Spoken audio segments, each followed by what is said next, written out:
అప్పుడు జగన్మోహన్ రెడ్డి ప్రభుత్వంలో ఉన్నప్పుడు మందు మరీ అసలు దారుణంగా ఉండేది. ఆ బ్రాండ్లు కూడా తెలిసేవి కాదు. ఇప్పుడు ఎలా ఉంది బాబాయ్ అసలు? ఇప్పుడు ఏ క్లాసుగా ఉంది, మంచి బ్రాండ్లు దొరుకుతున్నాయా? మంచిగా దొరుకుతున్నాయి. కాదు కొంచెం రేట్లు కూడా తగ్గించాడు. రకరకాల లేనోడి కత్తి బోబెడుతున్నాడు. అది సో ఎట్లుంది బాబాయ్ పరిపాలన? ఎలా ఉంది పరిపాలన? ఏ క్లాసుగా ఉందండి? బాగానే ఉంది. జగన్ మందాగి 100 మంది చచ్చారు. ఈ మందాగినాక జనం అంత పోయినట్టు అవపడతల. నాణ్యమైన ముందు ఇస్తున్నాడు 100 రూపాయలకి, 99 రూపాయలకి నాణ్యమైన ముందు ఇస్తున్నాడు. అంతకుముందు 160కి ఇచ్చిన ముందు పరమ దరిద్రంగా ఉంది. 100 రూపాయలదే నాణ్యమైన ముందు ఇస్తున్నాడు, శుభ్రంగా ఉంది. నీకు వైన్స్ని ప్రైవేట్ పరం చేయటం గవర్నమెంట్కి ఎటువంటి మైనస్ పాయింట్ రాదు. లేదు ఇప్పుడు 10 రూపాయలు పెంచామని ఇట్లా గవర్నమెంట్ పెట్టిన రేటే ఏమని ఇస్తున్నాడు.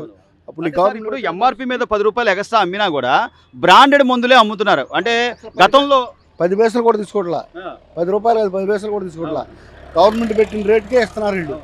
కాకపోతే పర్సంటేజీ వాళ్ళు తగ్గించుకున్నారో, వాళ్ళ తిప్పలాలు పడుతున్నారో, గవర్నమెంట్ పెట్టిన రేటే ఎక్కడ 10 రూపాయలు పెంచలేదు. మద్యం అమ్మకాలు అయితే మద్యం అయితే నాణ్యంగానే ఉందంట. నాణ్యంగానే ఉంది. 99 రూపాయల క్వార్టర్ మందు కూడా బానే ఉందా? 150 దానికంటే 99 బాగా క్లాసుగా ఉంది. అదే బాగుంది.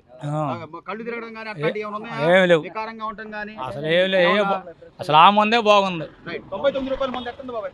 నెంబర్ 1 క్వార్టర్ 99 రూపాయలు. నెంబర్ 1.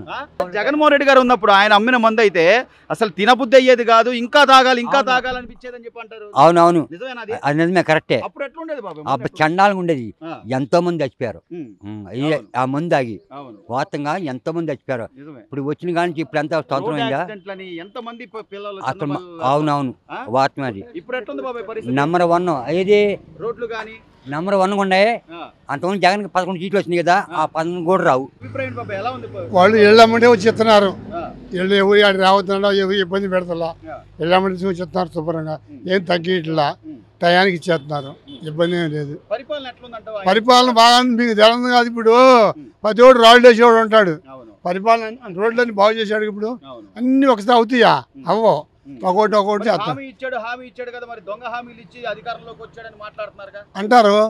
ఎవడైనా అంటాడు ఆ మాట రాళ్ళు. మరి ఆడు బాగా చేశాడన్నా జగన్. మరి నేను బటన్ నొక్కాను, అన్ని అప్పులు ఉన్నా కూడా, నేను ఎంత ఉన్నా కూడా నేను బటన్ నొక్కి డబ్బులు ఇచ్చాను అంటున్నాడుగా. అవన్నీ ఉత్తదని తెలుస్తుందిగా, ఉత్తదని చెబుతున్నారుగా, వంక చెబుతున్నాడు అని అందరూ తెలిసి. పరిపాలన బాగా ఉంది ఇప్పుడు, శుభ్రంగా రోడ్లు శుభ్రం బాగు చేస్తున్నారు. కొన్నిసార్లు రోడ్లు పోతున్నారు, అన్ని బాగా ఉంది. అనుకున్నట్టుగా ఆయన చంద్రబాబు గారు చెప్పినట్టుగా సూపర్ 6 పథకాలు అందరికి అమలు చేస్తాడు. అమలు చేస్తాడు అంటే ఒకసారి కాదు, వరుస రావాలిగా పనులు. ఒకసారి అవ్వగా అన్ని ఒకసారి అవుతాయి, అవ్వో. ఇప్పుడు మీరు అన్నట్టు బాబాయ్ కొద్దిగా ఇప్పుడు కొత్త ప్రభుత్వం వచ్చింది, గతంలో అప్పులు ఉంటాయి, ఇబ్బందులు ఉంటాయి, అవన్నీ సర్దుకుంటా పోవాలా? టైం ఇవ్వాలంటావా వద్దంటావా? అవి ఇవ్వాలి కదా, అయిపోతే ఒకసారి పని అవుతుందిగా, ఎట్టవుతుంది ఒకసారి పని అవుతుందిగా. నిదానంగా చూస్తే ఇప్పుడు వరకు చేస్తున్నాడు బాగానే, చేసిన వరకు బాగానే ఉంది. ఇంకా చేసుకుంటూ పోతాడు. టైం కొద్ది 1 సంవత్సరం కాలే, ఇంకా చేయాలిగా.